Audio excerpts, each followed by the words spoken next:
25 নং পাকা বেতবাৰী সমষ্টিত বিধায়ক জাকিৰ হুছেইন চিকদাৰৰ ভেটিউচন সমষ্টিখনৰ লাচাঙ্গা গাঁও পঞ্চায়তৰ AIUDF দলৰ বৃহৎ যোগদান কাৰ্যসূচী লাচাঙ্গা গাঁও পঞ্চায়তৰ মণ্ডল কংগ্ৰেছৰ প্ৰাক্তন সভাপতিসহ 2 শতাধিক কংগ্ৰেছ নেতাকৰ্মী AIUDF দলত যোগদান কেন্দ্ৰীয় সাধাৰণ সম্পাদিকা তথা পাকা বেতবাৰী সমষ্টিৰ AIUDF দলৰ সাম্ভাব্য প্ৰাৰ্থী মীনাক্ষী ৰহমানৰ উপস্থিতিত অনুষ্ঠিত হয় এই যোগদান সভা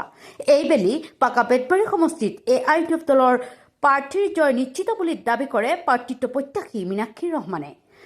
পৰাজয় নিশ্চিত দেখি হতাশ হৈ জাকিৰ হুছেইন চিকদাৰে মোক ব্যক্তিগত আক্ৰমণৰ লক্ষ্য কৰি লৈছে বুলি কয় মীনাক্ষী ৰহমানে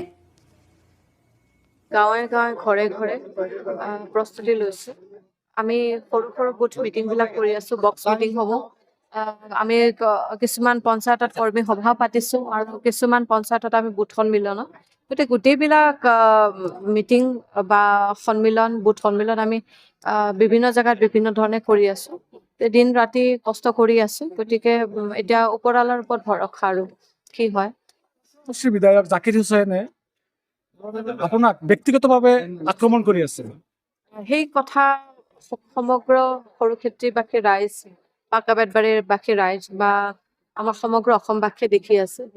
ৰাজনীতিত প্ৰতিদ্বন্দ্বী থাকেই কিন্তু প্ৰতিদ্বন্দ্বীক ব্যক্তিগতভাৱে কিছু আক্ৰমণ কৰি ৰাজনীতি যে আজি ইমান তললৈ নামিছে যিখিনি শিক্ষিত মানুহ আছে যিখিনি সচেতন ব্যক্তি আছে তেখেতসকলে মুঠেও ভাল পোৱা নাই বিভিন্ন জেগাৰ পৰা বিভিন্ন ফোন আহি আছে সকলোৱে মোক সাহস দি আছে সকলোৱে মোক উৎসাহ যোগাই আছে কৈ আছে যে আপোনাৰ কাম আপুনি কৰি যাওক ইনশাআল্লাহ দিন ভাল হ'ব আমি তেখেতৰ যিটো বডি লেংগুৱেজ বা তেখেতৰ কথা বতৰা সেইখিনি তেনেকুৱাই পাইছো তেখেত যথেষ্ট শংকিত তেখেত যথেষ্ট ভীতিগ্ৰস্ত হৈছে আচলতে যাৰ বাবে ৰাজনৈতিক কথাসমূহ এৰি পেলাই আজি ব্যক্তিগতভাৱে বিভিন্ন সভা সমিতিত